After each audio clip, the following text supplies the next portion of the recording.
नमस्कार विद्यार्थियों, बीएड प्रथम वर्ष विषय हमारा पाठ्यक्रम से परिभाषा, जिसके अंतर्गत की पठन कौशल का जो विकास है उससे संबंधित योग्यताओं के बारे में आज हम लोग चर्चा करेंगे कि पढ़ने का जो कौशल का विकास बालकों में होता है वो किन योग्यताओं के आधार पर होता है उसके बारे में बात करते हैं। तो पहला है पठित सामग्री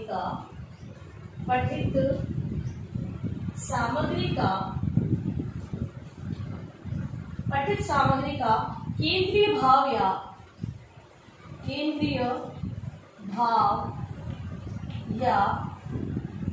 विचार ग्रहण करना। तो सबसे पहली बात ये देखी जाती है कि बालक है वो पढ़ने के अंतर्गत जो सामग्री है, पठित सामग्री, उसका केंद्रीय भाव या विचारों को ग्रहण कर पा रहा है या नहीं कर पा रहा है। अगर नहीं कर पा रहा है तो पढ़ने की योग्यता में उसकी कमी देखी जाएगी। ठीक है, तो ये ग्रहण करना चाहिए। फिर है दूसरा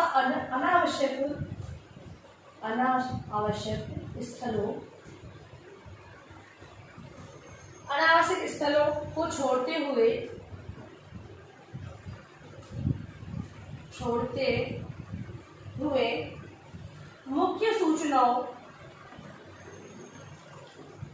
मुख्य सूचनाओं एवं भावों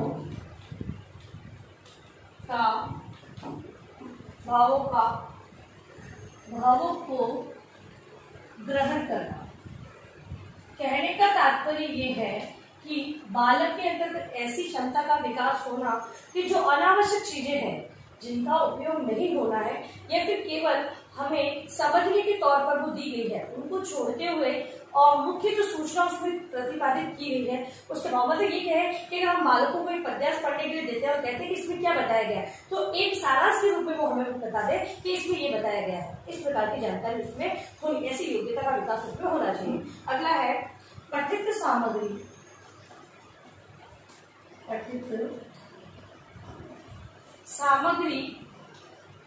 में तथ्यों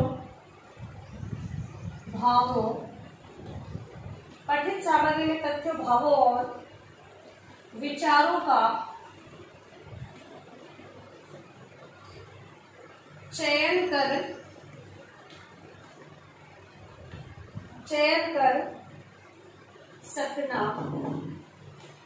सकना तथा सारांश बता सकना। जब विद्यार्थी किसी भी सामग्री को पढ़ने योग्य जो सामग्री को पढ़े तो उसके भावना विचारों को चयन करे तथा सारांश या मूल भाव के रूप में अपने विचार प्रस्तुत कर सके, ऐसी योग्यता का विकास पठन के कौशल के अंतर्गत होना आवश्यक है। फिर है तथ्यों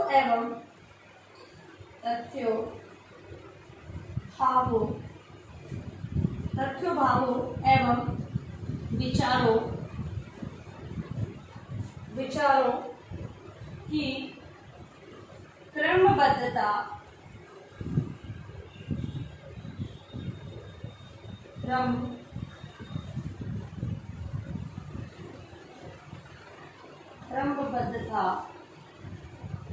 पहचान सकना।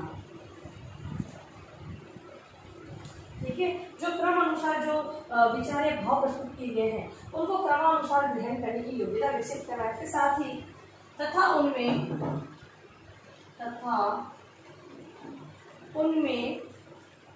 कार्य कारण संबंध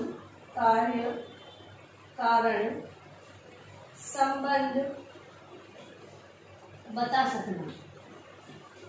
ठीक है, क्रमबद्धता को ध्यान में रखते हुए उसमें क्या कारण रहा है, किस प्रकार उसका संबंध है और कारण से उसका क्या संबंध है, ये सारी चीजों को बता सकना ये पठन की योग्यता के अंतर्गत आता है। फिर अगला है पठित सामग्री पर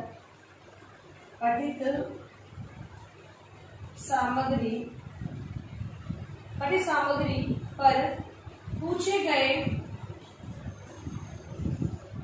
प्रश्नों का उत्तर दे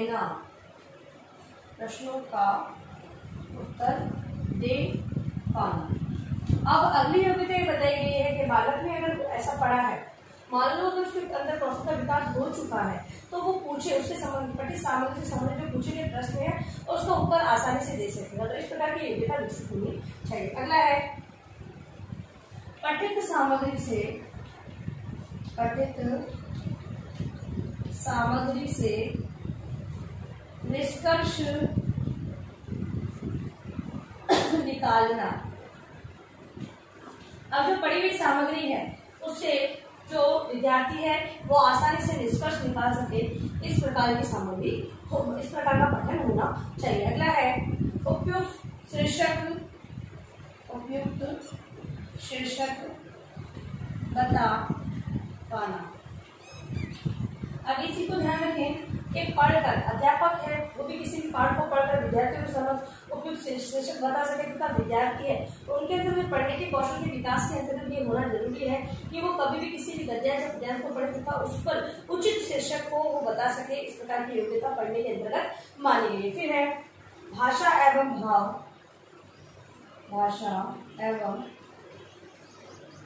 भाव संबंधी कठिनाइयों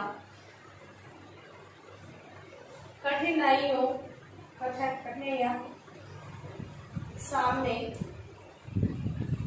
रख पाना। अगली योग्यता ऐसी होनी चाहिए उनके अंतर्गत कि भाषा या भाव को समझने में अगर कठिनाई आ रही है तो वो किस प्रकार की कठिनाई कहाँ पर संबंधित हुई या समस्याएं आ रही है उन समस्याओं को बता सकने की योग्यता उनमें विकसित होनी चाहिए। अगला है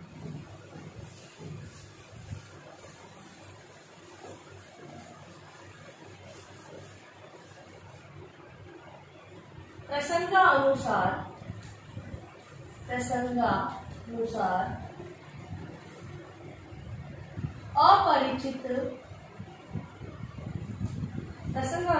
अपरिचित शब्दों, उक्तियों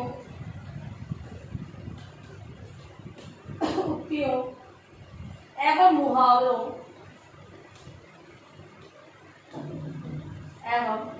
मुहावरों के अर्थ अनुमान करना। विद्यार्थियों के अंतर्गत ये योग्यता भी विकसित होनी चाहिए जिससे कि वो प्रसंग अनुसार प्रसंग जो दिया गया है उस पर अपरिचित शब्द है या उक्ति या मुहावरे हैं, क्योंकि भाषा का अगर विकास होता है उस क्रम में विद्यार्थियों को नवीन शब्दों से अवगत कराया जाता है। कहीं कहीं पर व्याकरण जो भाषा का प्रयोग किया जाता है उसमें भी विद्यार्थियों को समझना होता है, उसके अर्थ को जानते हुए आगे बढ़ना होता है। तो ये कहा गया कि जो अपरिचित शब्द उक्ति या मुहावरे, उक्तियां मतलब कहा गया है मतलब कि जिसको विद्यार्थी नहीं जानते ऐसी चीज उसमें दी गई है तो उसके भी अर्थ को समझ कर वो अनुमान लगा सके, ऐसी योग्यता का विकास होना चाहिए पढ़ने के अंतर्गत। अगला है उपसर्ग प्रत्यय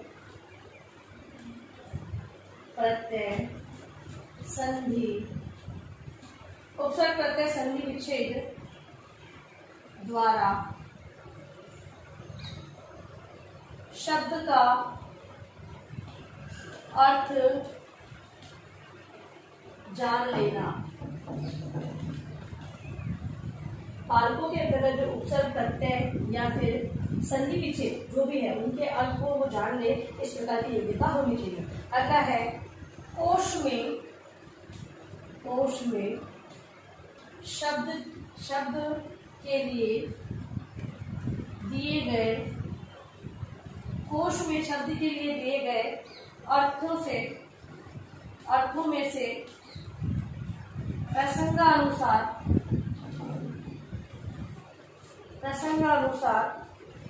सही अर्थ जानने की योग्यता का विकास।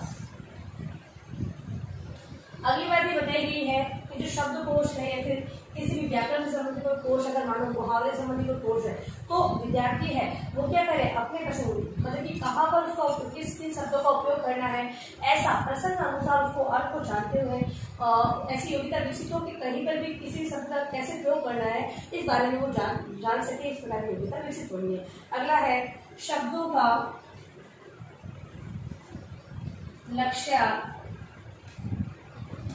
लक्ष्यार्थ एवं व्यंग्यार्थ जान लेना।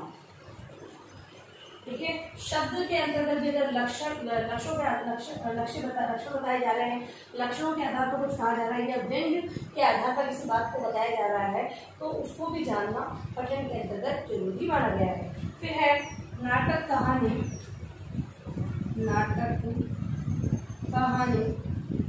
या उपन्यास, नाटक कहानी या उपन्यास के प्रमुख तत्वों को पहचानना। तो अगली बात ये बताई गई है कि अगर विद्यार्थी वो नाटक कहानी उपन्यास को अगर हम पढ़ रहे हैं तो उसमें जो प्रमुख तत्व दिए गए हैं, हम लोग देखते हैं कहानी के अंदर देश काल वातावरण जो दिया होता है, भाषा शैली जो होती है, वो सारी चीज़ों को पर्टिकुलर वो समझे, उसके बारे में उसका ज्ञान विकसित हो, इस प्रकार की जानकारी होनी चाहिए। तो इस प्रकार की जो योग्यता है बालकों के अंदर विकसित हो जाती है। तो दिखती बात है, हम लोग ये मान सकते हैं कि बालकों के अंदर पठन के कौशल का विकास हो चुका है। अब देखिए गृहकार्य प्रश्न आपका।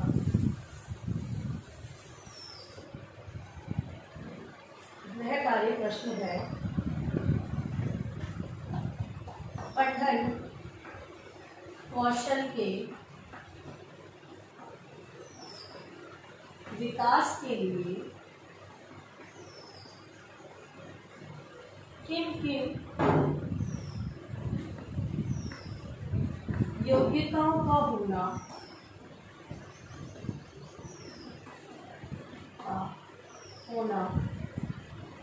आवश्यक है।